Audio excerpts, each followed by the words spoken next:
Hi, guys. We're going to get started on our new book. We finished our Ralph book, Mouse and the Motorcycle, and now we're going to be reading about Runaway Ralph.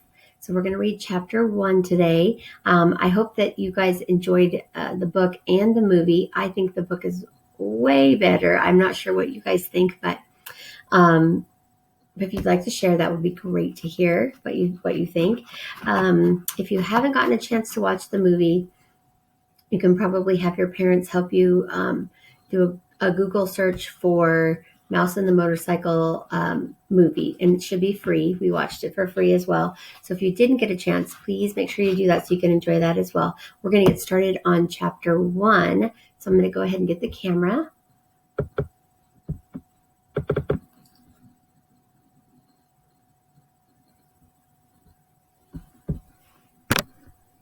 All right. I've got a messy desk here. Okay, so this is Runaway Ralph. So Ralph has that motorcycle that Keith left for him. And so now this is going to continue on with what happened after the story. Okay. So it says Ralph is going to summer camp. Oh my goodness. All right.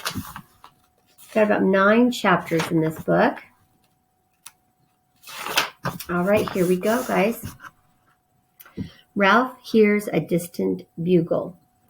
The small brown mouse named Ralph, who was hiding under the grandfather clock, did not have much longer to wait before he could ride his motorcycle. The clock had struck 8 already, and then 8:30.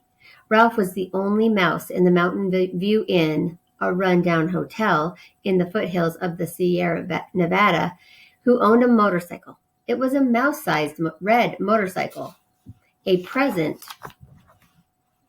from a boy named Keith, who had been a guest in room 215 over the 4th of July weekend.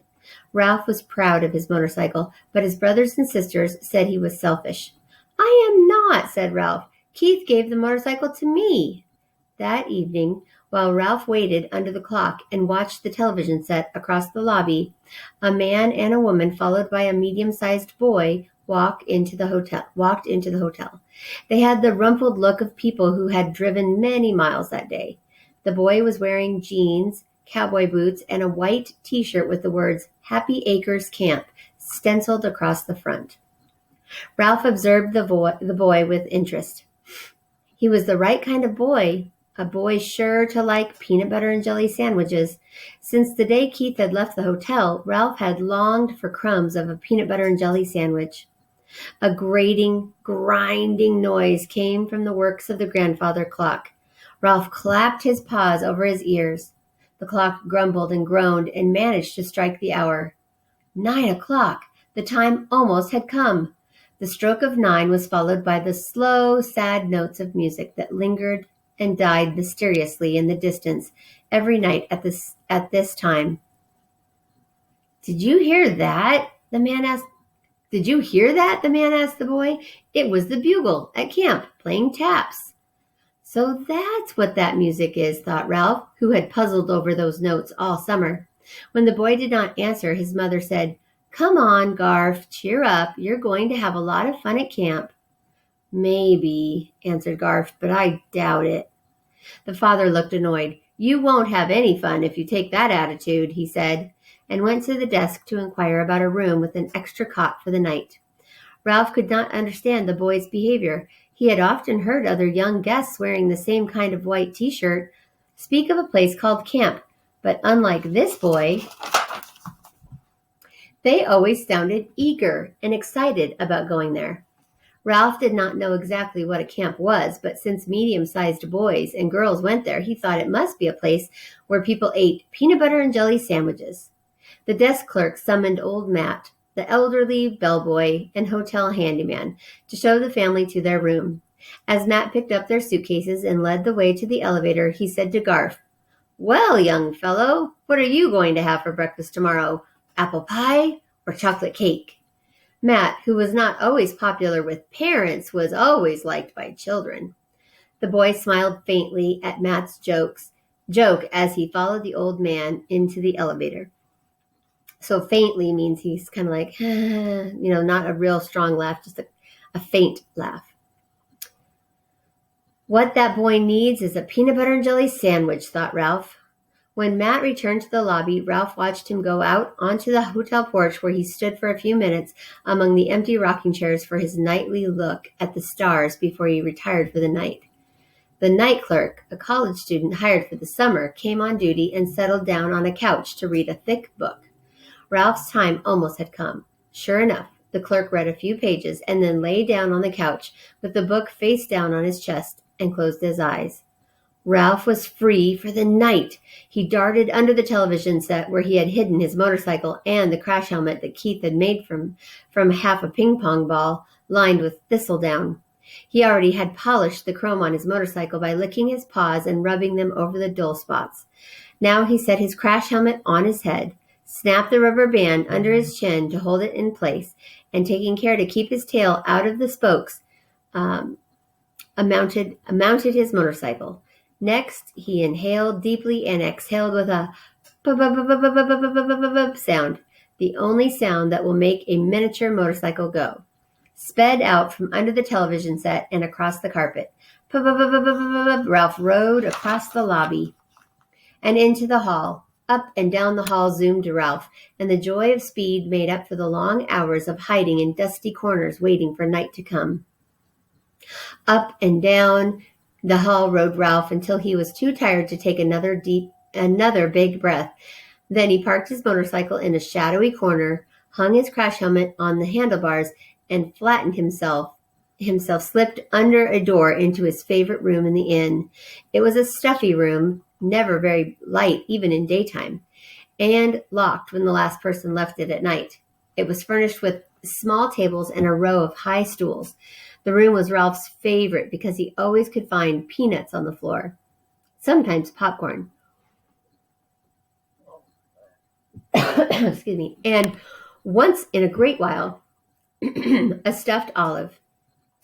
Tonight he gobbled his fill of peanuts, wishing he had a little grape jelly to go with them, and managed, in spite of being somewhat fatter than when he had entered, squeezed out again. Daredevil Ralph rode perilously close to the dangling hand of the night clerk sleeping on the couch before he tore the length of the hall. So what that means is, he perilously, meaning like it's close to death almost. He's so close to that person's hand hanging down that as he rode by, what if that person's hand would have moved? It could have hurt him. Or if he was awake, he could grab him. Ralph was exhilarated by speed, danger, and his own daring. Back to the lobby. As Ralph paused to take another deep breath, his sharp ears caught the approaching squeaks of his little brothers and sisters and cousins, who rarely ventured into the lobby because they were afraid of the stuffed deer heads on the walls and the stuffed owl on the mantelpiece of the stone fireplace. Drat!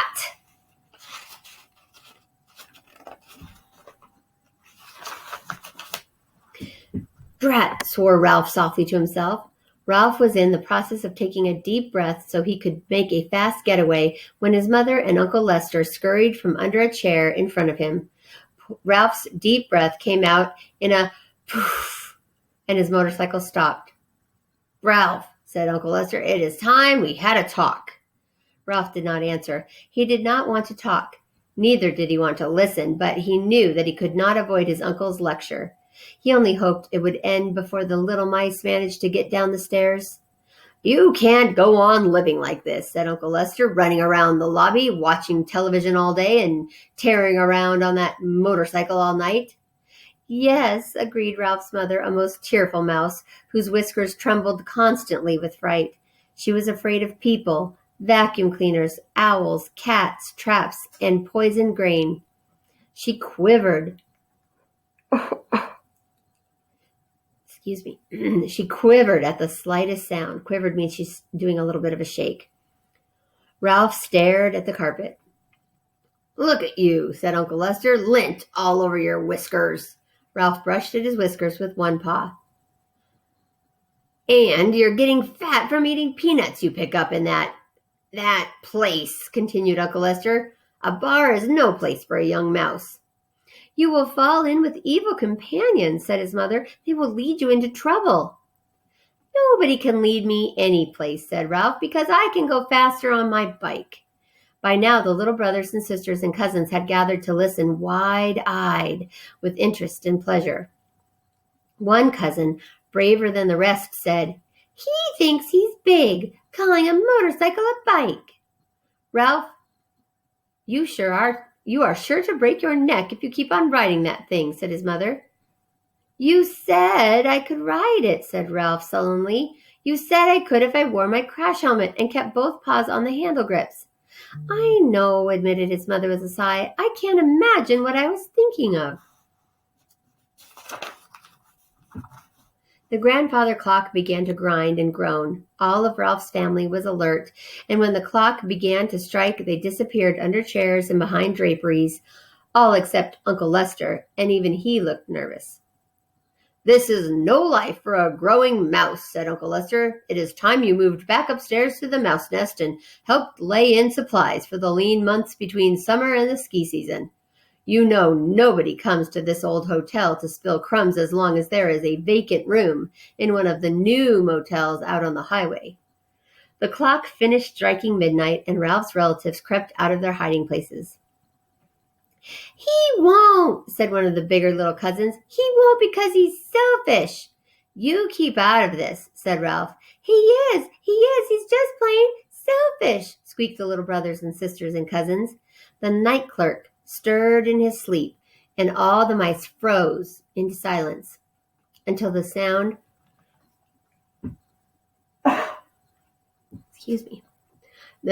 of snorers came from the couch. "All hotel mice know they are safe from people who are snoring," the argument continued. "He keeps everything for himself," complained his little brother. "That's right," said another. "He never gives any of us a ride on his motorcycle." "Now, Ralph," said his mother, "it wouldn't hurt you to give the little mice a ride once in a while." "I thought you said motorcycle riding was dangerous," Ralph reminded his mother. "That's no way to talk to your mother," said Uncle Lester. "You don't have to speed. You can push your young relatives up and down the hall." "Push them?" squeaked Ralph in horror. "Push? Little mice up and down the hall on his beautiful motorcycle with its plastic seat and a pair of shining chromium mufflers? What a shocking idea. A motorcycle was not a kiddie car. Let's see. "Now, Ralph, sharing your motorcycle won't hurt you one bit," said his mother. "Don't look so sulky." Me first, shrilled the little mice, pushing and shoving. "Ralph, get that look off your face." Uncle Lester looked so stern that Ralph knew there was no way out. "Even the girls," he asked. Oh, excuse me. Ralph is still talking. "Even the girls?" "Of course," said his mother. "Quiet, children, or you will wake up the night clerk." Ralph wished the little mice would wake up the night clerk so he would have an excuse for hiding his motorcycle. However, his young relatives, who were, in Ralph's opinion, a fearful bunch, were silenced, and there was nothing for Ralph to do but boost the nearest little one up on the seat of the motorcycle. Oh my goodness, my tongue. "Give me the crash helmet," demanded the passenger. "What are you waiting for, Uncle Lester? Let him wear it," asked Uncle Lester. "Let him wear it."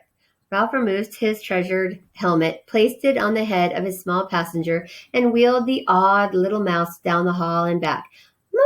More, demanded the passenger. "You had your turn," Ralph spoke shortly as he looked with disdain at his young relatives scrambling all over one another in their eagerness to be next. There were so many of them. Pushing them up and down the hall would take him all night. "Come on," he said crossly to his nearest cousin as he clapped the crash helmet on his head and boosted him onto the plastic seat. "Let's get it over with." "Faster!" demanded the cousin. "I want to go faster." "You be quiet," said Ralph. "You wanted a ride, and you're getting it."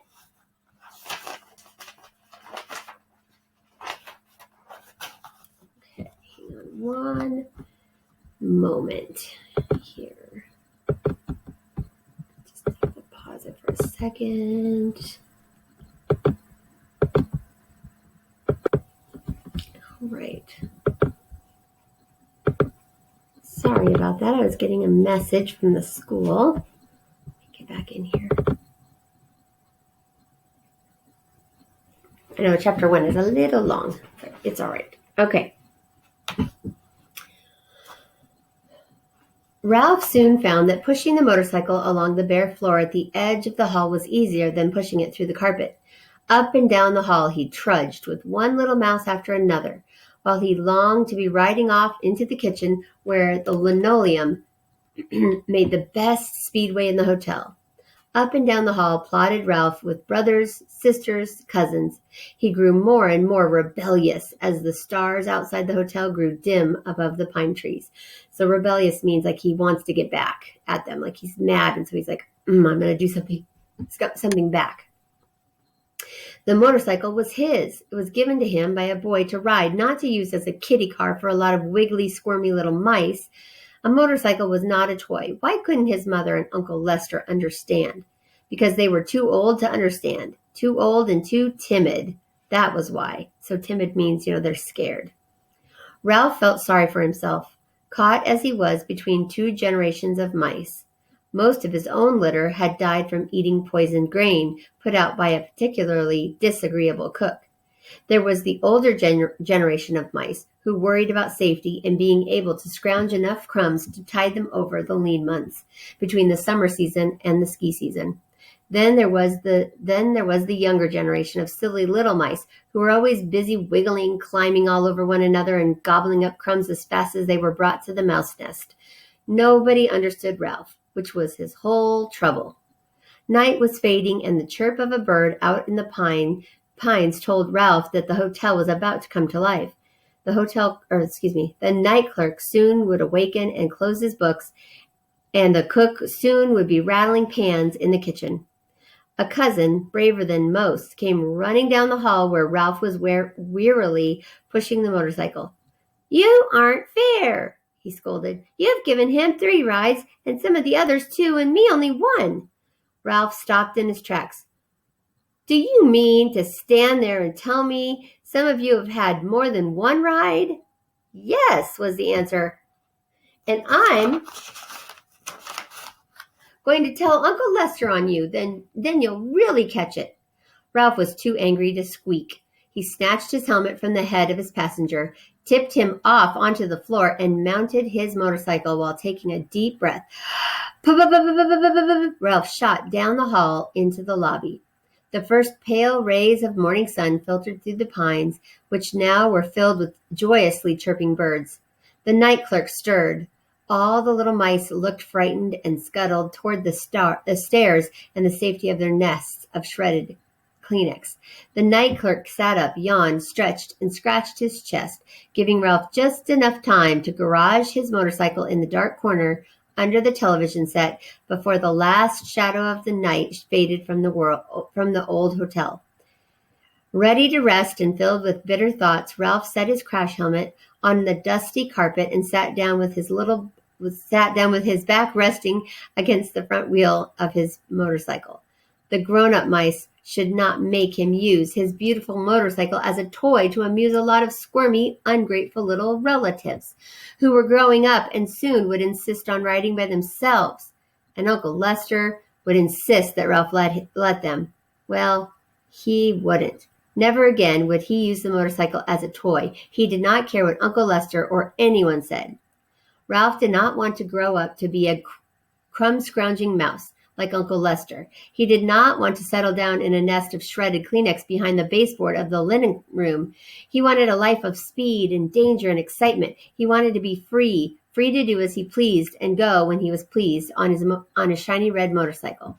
The clock struck 6, and in the distance, Ralph heard the notes of the distant bugle, this time lively notes that seemed a summons to excitement and adventure. And now that he knew where the notes came from, peanut butter and jelly sandwiches, before the notes had died away, Ralph heard the laughter. Oh, did I skip something? Knew where the notes came from, peanut butter and jelly sandwiches. Before the notes had died away, Ralph heard the laughter and shouts of medium-sized boys and girls who must be about the age of Keith, the boy who had understood mice and who had given Ralph the motorcycle. The rousing notes of the bugle and the laughter and shouting increased the feeling of rebellion within Ralph. As the last strains of the bugle call hovered in the clear mountain air, Ralph made up his mind. He knew now what he was going to do. He was going to run away. All right, so that is the end of chapter 1. So we will get back to chapter 2 tomorrow. Go ahead and get our thing closed here.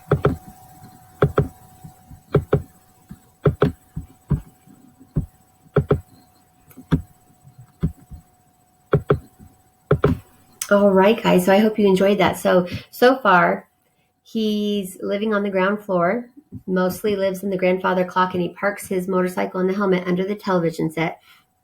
So at night, when everyone goes to sleep, he has so much fun running all over the first floor of the hotel.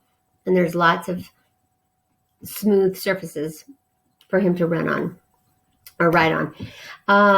And he's met a new family with a boy who's supposed to be going to Happy Acres Park for camp. And so we're going to find out more about him. And he's kind of bummed because he had to give rides to his little brothers, sisters, and cousins all night. And he was exhausted and didn't know that he had the same mouse twice, sometimes 3 times. So I think it's going to be fun to see what Ralph decides to do and how he decides to take care of it. So we'll read chapter 2 tomorrow. Hopefully you guys enjoyed that. And yeah, I'll see you later. I'll see you in the math lesson.